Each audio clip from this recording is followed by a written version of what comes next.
नमस्कार, मेरा नाम आशु दीक्षित है। मैं कक्षा 12वीं की छात्रा हूँ और हमारा विषय है स्वतंत्रता के समय भारत के समक्ष आई 3 चुनौती।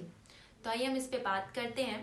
पहली चुनौती जो थी राष्ट्र निर्माण की चुनौती, जो भारत के समक्ष स्वतंत्रता के समय पहली चुनौती क्या थी, राष्ट्र निर्माण की थी।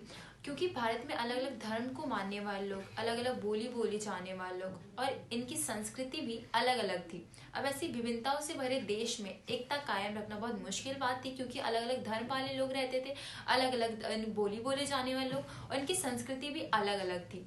तो ये हमारा पहला चुनौती था। दूसरी चुनौती जो थी वो लोकतंत्र की स्थापना करने की चुनौती थी।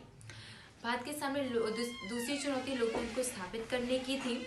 इसके लिए भारत ने संसदीय शासन पर आधारित लोकतंत्र को अपनाया और भारतीय संविधान में प्रत्येक नागरिक को मौलिक अधिकार तथा मतदान का अधिकार दिया।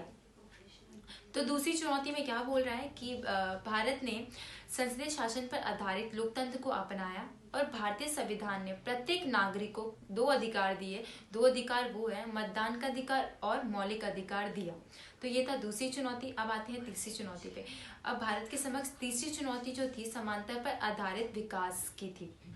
जो तीसरी चुनौती एक देश के ऐसे विकास की थी जिसमें संपूर्ण समाज का कल्याण हो, ना कि किसी एक वर्ग का, अर्थात सभी के साथ समानता का व्यवहार किया जाए, यानी सभी के साथ बराबर का व्यवहार किया जाए और जो सामाजिक रूप से वंचित बिछड़े वर्ग है उनको विशेष सुरक्षा दिया जाए। तो तीसरी चुनौती में ये बोल रहा है जो सभी के साथ समानता का अधिकार किया जाए, सभी को इक्वलिटी दिया जाए और जो सामाजिक रूप से वंचित बिछड़े लोग हैं, बिछड़े वर्ग है, उनको सुरक्षा, विशेष सुरक्षा दिया जाए।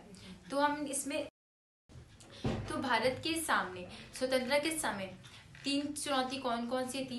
पहली थी राष्ट्र निर्माण की चुनौती, जहाँ अलग अलग बोली बोले जाने वाले लोग, अलग अलग धर्म को मानने वाले लोग और इनकी संस्कृतियाँ भी अलग अलग थी और ऐसे विभिन्नताओं से भरे देश में एकता कायम रखना कोई आसान बात नहीं था। और जो दूसरी चुनौती थी वो चुनौती थी लोकतंत्र की स्थापित करने की चुनौती।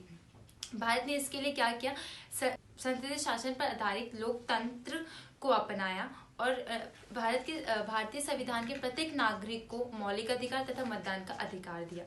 और तीसरी जो चुनौती थी वो थी समानता पर आधारित विकास की थी, जिसमें बोला गया कि देश के संपूर्ण समाज का विकास हो, ना कि किसी एक वर्ग का, अर्थात जो सामाजिक रूप से वंचित और बिछड़े वर्ग है उनको विशेष सुरक्षा दिया जाए। धन्यवाद। ये था हमारा विषय।